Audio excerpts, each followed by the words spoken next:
इतने दिनों पहले एफआईआर दर्ज कराई गई, उसको संज्ञान में क्यों नहीं लिया गया? ये बड़ी चूक है। तो शासन प्रशासन में कमी है। जब अगस्त में एफआईआर हुई थी तो उस पर क्यों नहीं संज्ञान लिया गया?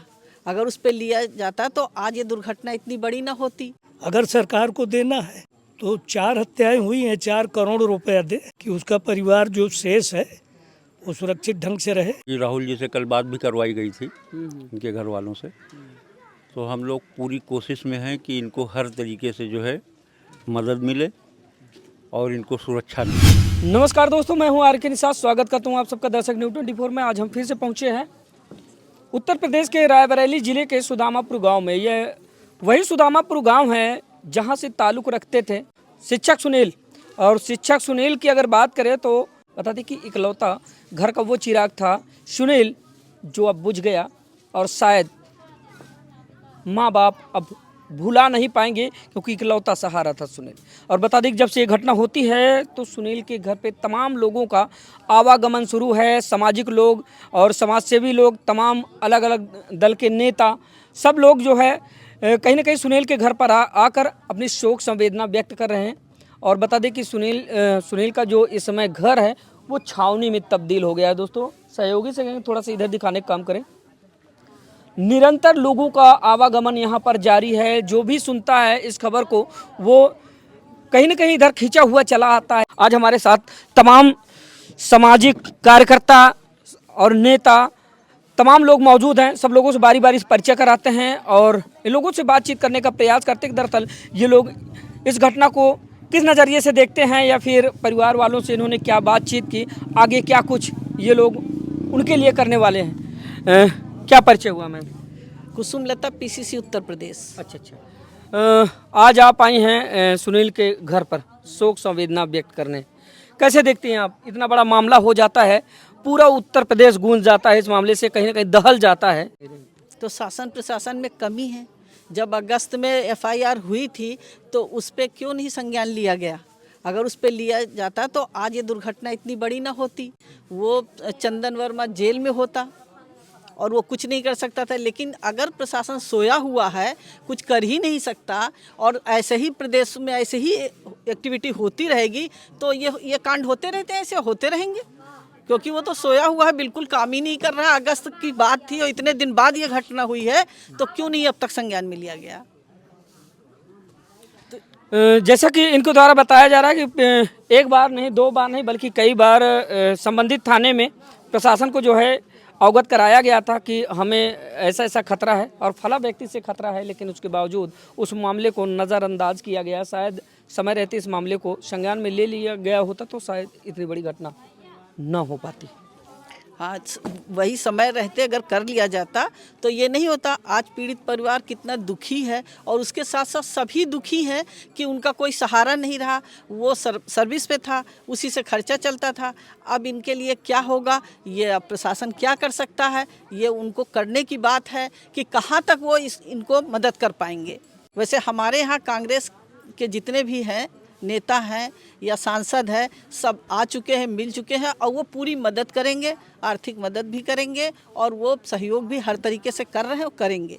मिलने भी आ चुके हैं सब। चलिए ठीक है। और लोग हैं, ज़्यादा समय नहीं लेंगे, सबसे बारी बारी से बातचीत करने का प्रयास करेंगे। क्या परिचय हुआ आपका? मैं मोहम्मद आजम खान जी। रायबरेली। ये मेरा वो है। चूँकि आज हम लोग सभी लोग इस संवेदना में आए हुए हैं, और हम लोगों की सारी क्या कहते हैं कि पूरी टीम जो है ना, ये उनके लिए समर्पित है कि हम सारे लोग उनके लिए। और क्या कहते हैं कि जो आपने एक सवाल अभी पूछा, मैडम से पूछा कि मुख्यमंत्री के लिए गए हुए हैं मिलने के लिए या कुछ इस तरीके से, तो हम ऐसा, हमारी पूरी टीम ये अपील करती है प्रशासन से और मुख्यमंत्री से भी कि कम से कम उनको 10 बीघे ज़मीन दी जाए। चूँकि ये गांव निवासी हैं, तो गांव का जो एक वो होता है, क्या कहते हैं कि सर्कल होता है, वो जो उसकी जो रोजी रोटी होती है, रोज़मर्रा की ज़िंदगी जो होती है, यही खेतों से होती है।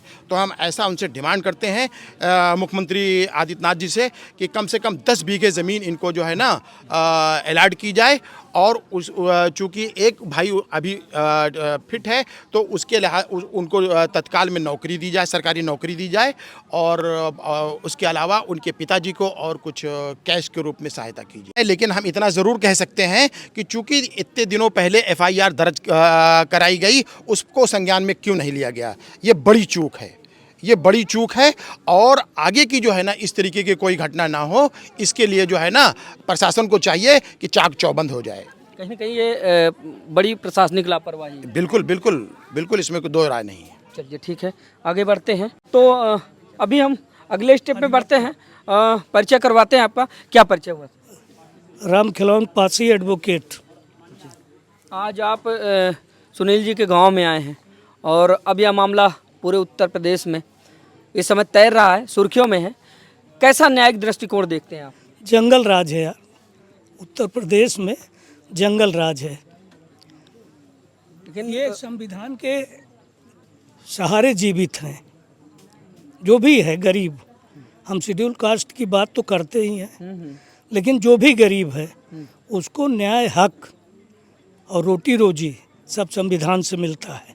और इनके ऊपर जब भी कोई कहर बरपा करता है, घटना घटाता है, तो उसकी एक सोच होती है बस कि संविधान को मानने वाला है और संविधान से इसकी तरक्की है, संविधान का समर्थक है, इसलिए इसकी। भाई हम कहते हैं आज हमारे 4 बच्चों की हत्या हुई, कल 10 लोगों को नंगा करके आप पेड़ में बांध के मारते हो। 2 दिन पहले 4 लड़कियां नंगी करके पेड़ में लटका दी जाती हैं। घर में बंद पूरे परिवार को पेट्रोल डाल के जला दिया जाता है। हम यही तो सांग रखते हैं ना कि हमको न्याय दिया जाए। ये सब गलत बात है। बताया तो जा रहा है कि मानवता शर्मसार हो गई है और ये कभी पूरा नहीं होगा, चाहे जो जितना कर ले।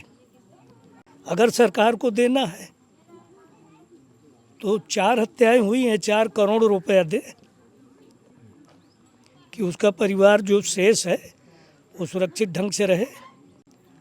और योगी आदित्यनाथ जी से और जिला प्रशासन रायबरेली और अमेठी से निवेदन करता हूँ कि एक लाइसेंस तत्काल 2 दिन के अंदर सुनील के भाई के नाम स्वीकृत करके और लाके दे दे लाइसेंस, ताकि वो अपनी सुरक्षा कर सके।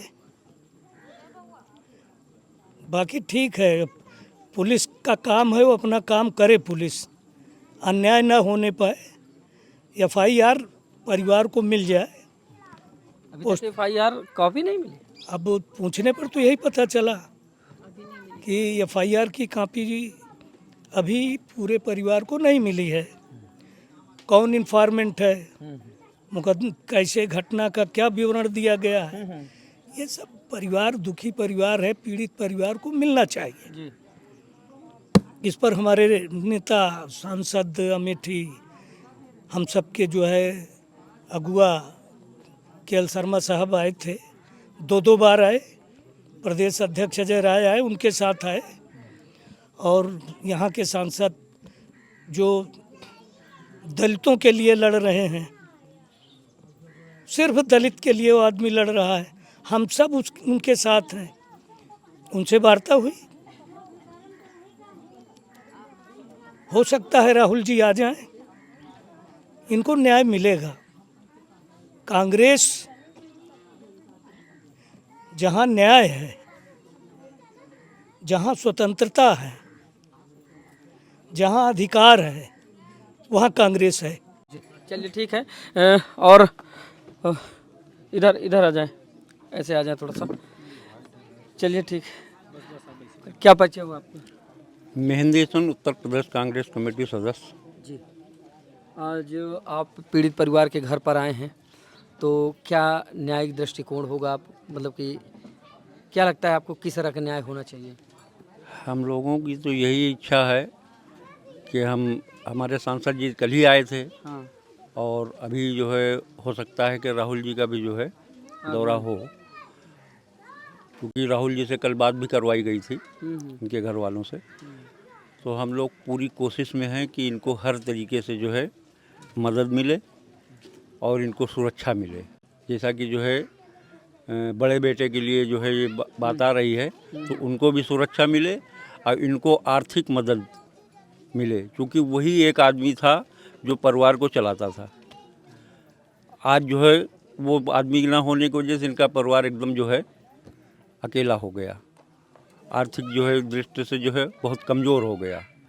इनको हर तरीके से जो है जो भी जो है सरकारी मदद है वो मिले, और जो ऊपर से जो है आदेश होगा वो मिलेगा ही। बाकी जो है राहुल जी से और किशोरीलाल शर्मा जी से जो है हम लोग भी जो है कहेंगे, और वो फिर आए भी थे, देख के गए हैं। वो घटना जो है वहाँ की है, उन्हीं की जो है क्षेत्र की, ये दोनों क्षेत्र उन्हीं का है।